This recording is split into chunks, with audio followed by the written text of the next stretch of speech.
consider the global landscape now and let us reflect on the intensity of the transformation and its implications. A third of global manufacturing has moved to a single geography, with attendant consequences for supply chains.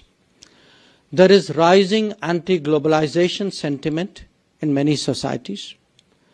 Trade calculations are being overturned by tariff volatility.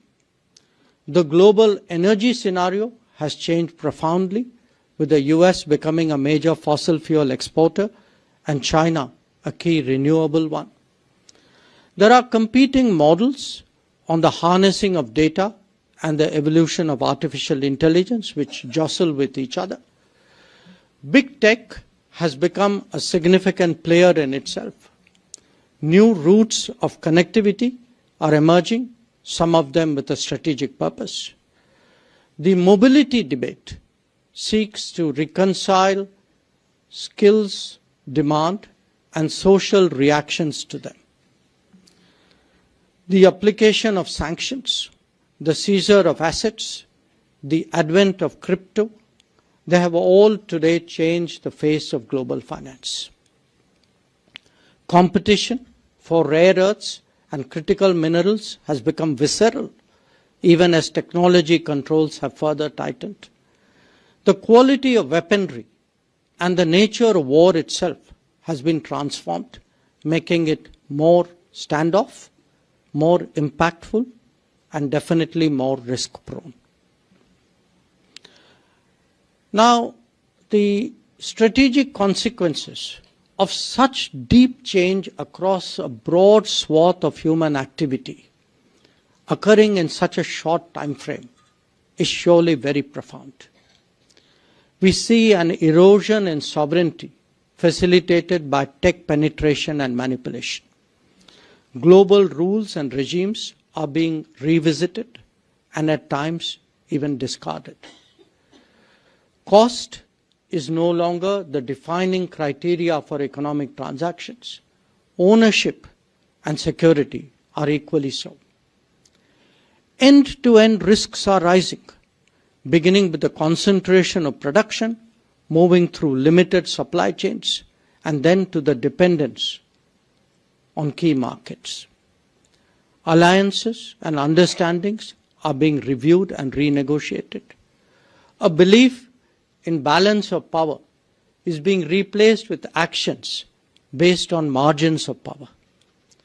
Cumulatively, the world is witnessing more competition and less compacts. The needle has shifted towards an intersection of interests and away from the promise of cooperation. It is driven by the weaponization of everything, with less inhibition to use available tools. Now, all nations face these predicaments, but while a majority of them are struggling to cope or busy defending their interests, India has to strategize, and India has to continue rising amid such volatility.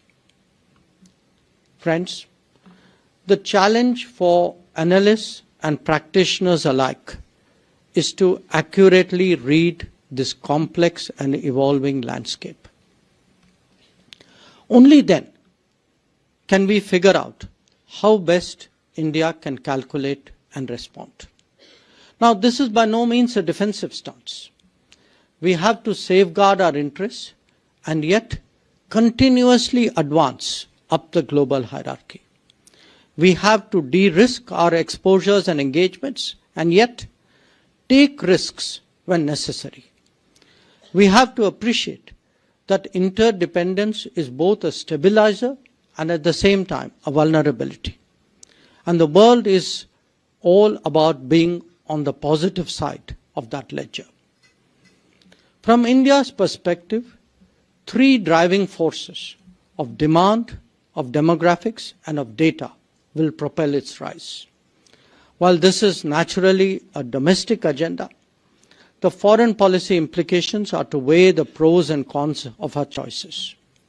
Not just that, indeed to maximize the freedom of choice itself. Along with that, we have to create the ideas, the concepts, the terminology, the explanations, and the narratives for the journey towards 2047. This is what awaits the SIS of the future.